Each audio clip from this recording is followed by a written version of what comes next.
welcome back. Let's take you back to Kenya, where events are unfolding, and one is protests have erupted in that country. Police using tear gas and batons outside the Electoral Commission, facing off with main opposition supporters. Protesters in Nairobi have been calling for election officials to be prosecuted and sacked before a rerun of the contested presidential vote. Raila Odinga, who lost his bid to be elected on August the 8th, will get another chance in the rerun after the Supreme Court annulled the re-election of President Uhuru Kenyatta, citing irregularities. The court ruling on September the 1st said a repeat election should be held within 60 days, but Odinga said he will not take part in the rerun scheduled for the 26th of October if officials at the election board are not sacked and prosecuted. Supporters of the opposition National Super Alliance coalition marched in several cities across the country on Tuesday. It's a political right. We are doing a peaceful demonstration, and all that NASA we want is a very peaceful demonstration, and our leaders are here stopped. We just need the IBC official that had a bad name to just come out of the office. And young entrepreneurs in Egypt with mobile food trucks have found a new home in an upscale Cairo neighborhood to sell their street eats. Popularly known as Egypt Street is one in a series of projects aimed at implementing President Abdel Fattah al-Sisi's development plan, which he announced in 2016 to encourage young entrepreneurs to start businesses. Egypt Street was inaugurated last August and has since brought together 14 food trucks in a gated plot of land tucked away from the crowded streets of Cairo. Yasmin Rahim, who owns the burger truck, used to have difficulty operating on the streets, but says both she and her business are more secure inside the 1,000 square meter location. In the streets, there are a lot of harassment. Sometimes, some men would pass by to verbally harass me, but I could never do anything about it. But here, there is security, so if we face any problem, they'll be able to help us. Here, we also have water and electricity, something which wasn't available in the streets at all. And people couldn't see the food while it's being prepared, but they could see a little bit, but it wasn't clear at all, as it is here. The local police also used to bug us a lot. Every day, they would come and ask me to leave, and there were other street vendors who would come and stand in my place. Even after I received my license, they would tell me that the street wasn't mine, and I never knew how to handle things like this. With a small monthly rental fee, steady access to basic services, and 24/7 security, the project offers owners of small and medium-sized food businesses a space to operate. The project was spearheaded by Egypt's administrative authority in cooperation with Cairo's municipal leaders and a marketing firm to lessen the burden of Cairo's chaotic streets on both business owners and commuters. The idea came after youth began to diversify outside routine jobs like working at a private company or in the governmental sector. So they started these food trucks and used to sell in the streets. But it caused a lot of issues with residents of neighborhoods with traffic, and they themselves didn't like the idea that they had to sell from the street. So Egypt's administrative authority wanted to legalize their businesses.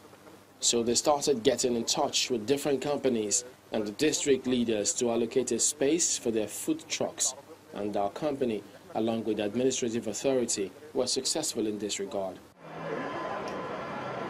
It also gives customers an alternative to traditional outings, a place where friends can gather, as well as a worry-free space for children to play. Cairo's governor plans on replicating the model elsewhere in the capital for exhibitions of handmade crafts and artwork, as well as musical performances. The president of the unrecognized territory of Liberland, Govt Jedlicka, is visiting another unrecognized republic, Somaliland, for talks about mutual recognition. The Somaliland Foreign Ministry announced that the two sides are discussing how to strengthen cooperation. Liberland is a 7 square kilometer area of uninhabited marshland between Serbia and Croatia. In the summer of 2015, Mr. Jedlicka his girlfriend and a couple of friends planted a flag there. The other three elected him president. Well, since then, he has signed up hundreds of thousands of would-be citizens online, appointed cabinet members and ambassadors in waiting worldwide. In 2015, Liberland seemed to be a rare example of what the law calls terra nullius, land claimed by no state. It was once part of Serbia, but when the borders were redrawn at the end of the Yugoslav civil war in the 1990s, it ended up with Croatia. But Croatia didn't want it. If it had accepted it, it would have had to accept the new borders, which gave it less territory than before. Well, yesterday we reported about an Egyptian woman once believed to be the world's heaviest, and she died in the United Arab Emirates. Eman Ahmed El Hati had traveled to India for bariatric weight loss surgery, where she lost more than 300 kilograms of her 500 kilograms. Bariatric surgery, also known as weight loss surgery, is used as a last resort to treat people who are dangerously obese. Well, we have Dr. Kemi, who's a medical doctor, Kemi Odukoya, and she joins me via Skype to talk more about this very distressing day, especially for family members and, of course, health workers who had worked on her, hoping that she would achieve that weight loss, to sadly her demise. She's said to have died from issues unrelated to her weight, this being heart heart failure and kidney dysfunction. Is there any way that her weight could have been perhaps a precursor to her demise? Thank you very much. Well, while her secondary cause of death might have been unrelated to her weight, it's clear that her primary cause of death was clearly obesity. Obesity is linked to a myriad of health conditions, and she did have some of them, heart diseases. One of them, she had kidney disease. It's also related to other conditions like type 2 diabetes and stroke. So it is possible that her primary cause of death might have been unrelated to obesity, but clearly, that her secondary cause of death rather, but her primary cause of death was clearly linked to her excessive weight. Well, a stigma with obesity in many countries is that it's a condition for people who cannot say no to food. How true is this, and how can we promote a positive awareness of the condition? Yeah, thank you. Yes, there is stigma that exists with obesity, primarily with higher levels of obesity, which we would call severe or morbid obesity. But we need to understand that obesity, while it is clearly related to food, food is not the only factor in obesity. There are many things that come to play in people being obese. Food, of course, is one of them. Reduced physical activity is one of them.